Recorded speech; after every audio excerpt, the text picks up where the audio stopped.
Les affaires sérieuses commencent puisque c'est une étude de champ pour cette partie C. On vous demande d'abord de conjuguer le diaphragme D dans l'espace de travail. Alors, les choses sont plutôt bien faites dans ce sujet puisque l'espace de travail il est indiqué. Puisqu'on vous dit que c'est entre l'objectif et l'oculaire. Alors l'oculaire par lui-même il n'apparaît pas. Par contre on vous dit clairement que c'est bien l'association L1, L2 qui fait l'oculaire. Donc l'oculaire c'est cette partie ici, l'objectif est là, donc l'espace de travail c'est ce qui va se passer entre les deux. On vous donne aussi le plan des champs qui se trouve à cet endroit-là. Donc c'est bien dans ce plan-là qu'on fera apparaître le champ de pleine lumière et éventuellement champ moyen et champ total s'ils sont demandés. Et donc on va d'abord commencer par conjuguer le diaphragme dans l'espace de travail. Le diaphragme, physiquement, il est à gauche de l'objectif, donc il n'est pas dans le bon espace puisque l'espace c'est l'espace image de l'objectif et l'espace objet de l'oculaire. Et donc on va conjuguer D à travers l'objectif.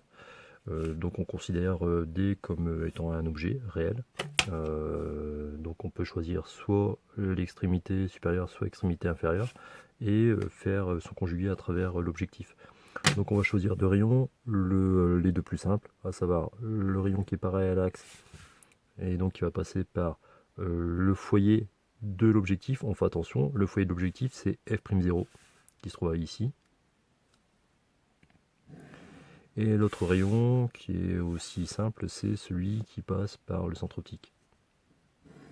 On est dans le cas de figure d'une image qui est virtuelle, puisque les rayons émergents ne se coupent pas, donc ça veut dire que on va simplement prolonger sur l'arrière pour faire apparaître l'image. Donc ça nous donne la intersection qui se trouve ici. On met le symétrique par rapport à l'axe optique et ça nous permet en fait d'avoir D'0 qui va remplacer, donc à partir de maintenant, c'est comme si ce diaphragme-là n'existait plus. Voilà, c'est D'0 qui va le remplacer. C'est un diaphragme qui est virtuel. Maintenant, ça n'a pas beaucoup d'importance dans la façon de travailler. Alors, pour la détermination de la pupille, donc maintenant, il nous reste en diaphragme D1 et le D'0. Le D1 fait partie du bon espace de travail puisqu'il est collé en fait sur L1. Et donc le fait qu'il soit collé sur L1, il fait à la fois partie de l'espace objet pour L1 et de l'espace image pour L1. Donc maintenant on va se mettre pour l'étude de champ au centre du plan des champs, donc ici au niveau de F'0, et donc on va déterminer l'angle qui est le plus petit vis-à-vis des deux diaphragmes qui sont présents, c'est-à-dire D'0 et D1. Donc on se rend compte assez facilement que entre D'0 et D1, c'est le D'0 qui va donner un angle le plus petit. Donc on va nommer, et d'ailleurs ça tombe bien puisque étant donné qu'on a F'0 au centre du réticule, ça permet en fait d'avoir avec cette direction-là l'angle qu'on va nommer alpha min. Donc ce qui veut dire que pour la pupille qui est nommée PI, donc c'est D'0 qui va servir en fait de pupille pour le système. En ce qui concerne la question suivante, on vous demande maintenant de déterminer le champ de pleine lumière PL0 sur la partie supérieure de l'axe optique. Donc si D'0 sert de pupille, ça veut dire que le D1 va servir de lucarne. On parle en fait de partie supérieure, donc on va se mettre à l'extrémité de la lucarne, mais on va prendre l'extrémité supérieure. Donc maintenant, on sait que pour avoir les différents champs, il faut lier le bas de la pupille, milieu de pupille, haut de pupille. J'ai fait les trois marques ici. Donc là, ça joint en fait le bas de la pupille, milieu de pupille pour celui-là, haut de pupille pour celui-là. Ce qui nous donne en fait dans l'ordre du plus proche au plus éloigné par rapport au centre du plan des champs, le champ de pleine lumière, le champ moyen et le champ total. Dans l'énoncé, on parle uniquement du champ de pleine lumière, donc ça va être le plus proche qu'on va nommer PL0. Voilà donc pour les deux premières questions. Ensuite, on vous demande en fait de tracer le champ en vue de droite et le colorier. Donc le champ, c'est celui qu'on vient de faire. La vue de droite, bien évidemment, se trouve à gauche, comme d'habitude.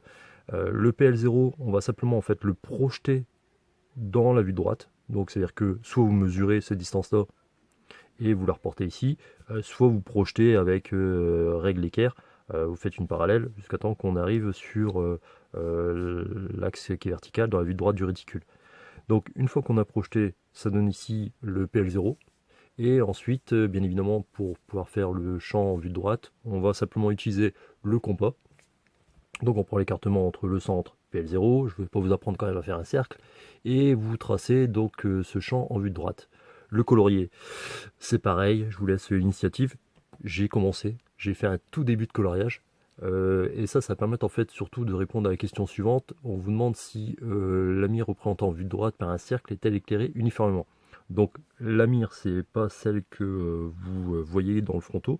Là, on vous dit clairement que la mire, c'est un cercle, ici, et on vous demande s'il est éclairé uniformément. Alors, de toute façon, il ne peut pas l'être, puisque une fois que vous avez fini de colorier, ce qui est colorié à l'intérieur du disque, c'est effectivement tout ce qui est vu uniformément. C'est-à-dire que on est avec 100% d'éclairage quand on est au centre, et dès lors où on reste dans le champ de pleine lumière, on est encore dans ces 100%.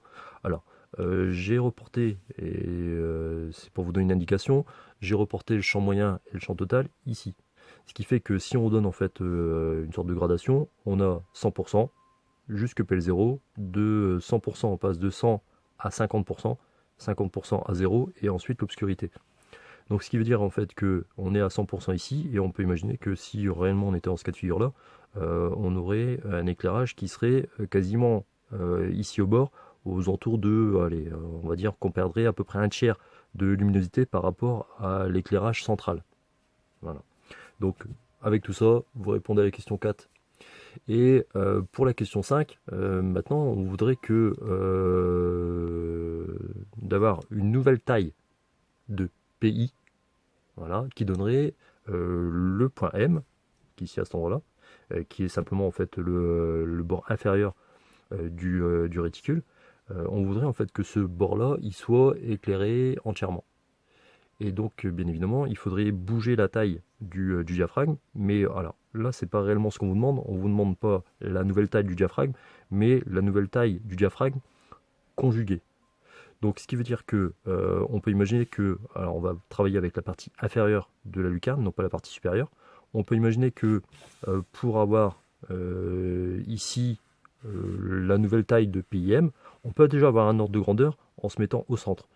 Quand on se met au centre, on sait que le champ moyen, il est à cet endroit-là. Ce qui veut dire que le diaphragme va être beaucoup plus petit que sur le premier, puisque ça nous donnerait en fait un champ total à peu près ici, et surtout un nouveau champ de pleine lumière en passant par le point M. Donc on prend le bas de lucarne, on passe par le point M, et à l'endroit où ça va couper le plan de d'E'0, c'est ici qu'on va récupérer en fait PIM. Donc qui serait la nouvelle position de PI. Donc ensuite, on peut reporter par symétrie.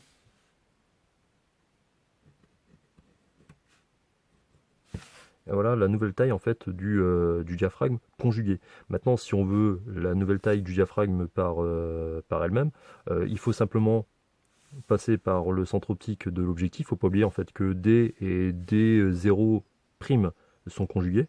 Il suffit en fait de passer par